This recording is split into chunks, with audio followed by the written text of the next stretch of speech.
0, 1, 2, 3. Let's get Oh, started. so you live in New York and you want to buy a 3D printer? Okay, so today I wanted to talk about the bill that was just reintroduced in New York that would require a criminal background check for anyone who wants to purchase a 3D printer.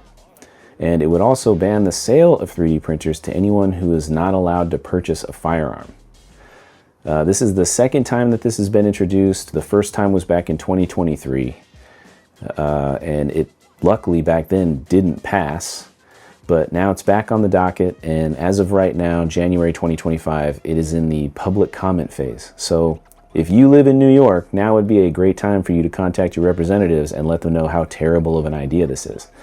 This is massive government overreach at its finest. I mean, it's hard to think of a better example than this.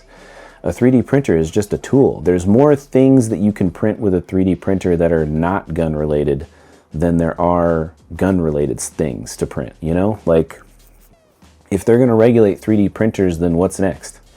Lathes, a drill press? Like, there are so many different things you can use to make gun-related parts. So what, are you gonna have to have a background check every time you go to Harbor Freight or, you know, the hardware store? Like, it's genuinely ridiculous.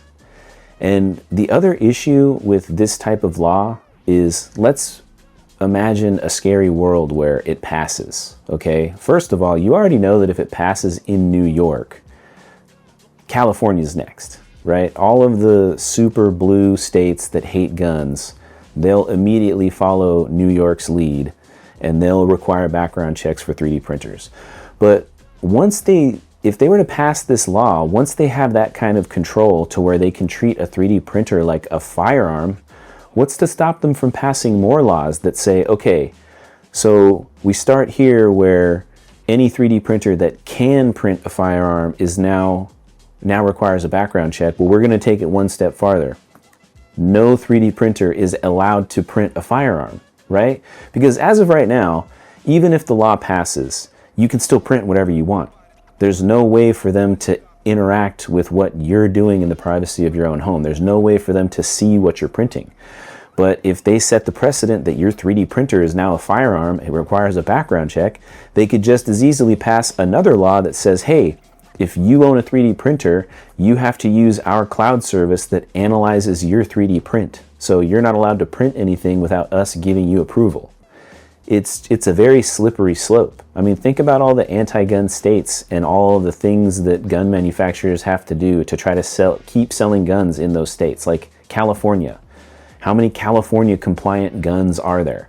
How many times do you see some new product come out that is specifically meant to get around all of the crazy California rules, like changing the way the grip looks so that it's not a pistol grip, or, you know, changing the way that you load the freaking gun because you're not allowed to detach the magazine, or, you know what I'm saying? If you give them an inch, they're going to take a mile. So if this bill passes in New York and becomes law, it's only a matter of time before they try to add to it. This just sets the precedent for them to be able to say that a 3D printer is a bad thing and needs to be regulated. That's where it starts. It doesn't end there. By far, it doesn't end there. You know what I'm saying? Like, it just starts with them being able to say, hey, we need to regulate this thing. And then once they have a tiny bit of regulation, then they just start stacking it. It's death by 1,000 cuts. You know, this year they pass a law that says you have to have a background check. Next year they pass a law that says you have to get all of your prints approved through the state, or something ridiculous like that, you know? Like, next thing you know, there will be a government app that you have to install in your computer so that they can verify everything that you're doing with your printer. So, like I said, it opens up a bunch of very bad possibilities. None of them are good. None of this stuff is good, because the next thing you know, there's going to be, you know, New York compliant printers. The printing companies themselves are going to be trying to come up with ways to make it easier to get a printer in New York if regular printers, which can print anything, require a background check, you know? The printing companies, or the printer printer manufacturing companies themselves are going to implement tools that make it so that their printers cannot print certain files, so that way they'll be able to tell New York, hey, this printer doesn't need a background check because we've made sure that nobody can print any gun-related stuff off of it, you know?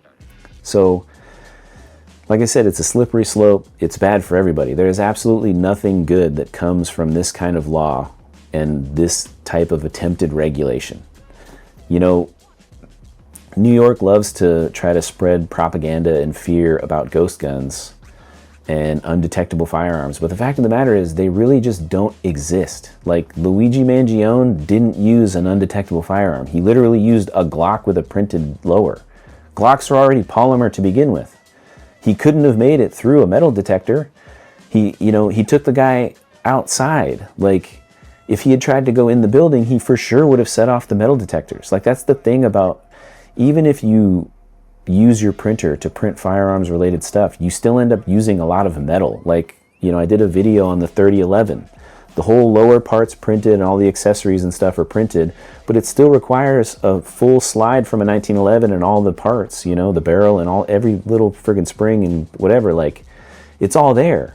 The gun is still definitely going to set off a metal detector. It's still absolutely not going to make it through an x-ray machine. And then there's the magazine, which is metal, the ammunition, which is metal. Like, the idea that you're going to be able to take a 3D printer and fully 3D print a useful firearm is ridiculous. The only 3D prints that exist right now that are fully 3D printed, as in the whole thing is plastic except for the ammunition that you're putting in it, are single shot 22s, and they're meme guns. And yes, technically now there is even 3D printed ammunition, but it's extremely ineffective. So, we are a long way away from home 3D printers being able to really print useful, fully functioning firearms without having the addition of a bunch of stuff that you buy, like metal stuff like barrels and slides and, that kind of stuff. Like, we're a long way away from me being able to go and buy a metal 3D printer, for instance. That would actually, that's the ultimate dream for the 3D printing hobby, is like, once metal 3D printing becomes affordable for the average Joe, that's when regulation around firearms stops being relevant, because you can just make everything yourself. Whereas right now we are significantly limited, despite all the stuff that we can do. I mean, think of the Orca from Hoffman Tactical. The entire thing is basically 3D printed, except obviously the gigantic metal thing called a barrel, and all the little metal bits and pieces and bolts and stuff that go into it. Like, yes, a vast majority of it might be 3D printed, but it doesn't avoid all of the metal that is still required for it to function. So, anyways, like I said, this whole thing is a terrible idea. If you live in New York, you need to say something to your representatives. You need to do anything you can to try to stop this from passing. Just like, it didn't pass last time, there's no reason it should pass this time. So don't let them get away with it, because all it does is open the door for much worse things in the future. So this is just going to be a short video because obviously the bill hasn't passed. It just got reintroduced like very recently. But yeah, if you like the video, feel free to like and subscribe. If this was helpful to you, feel free to share it. And that's it. I'll see you guys in the next one.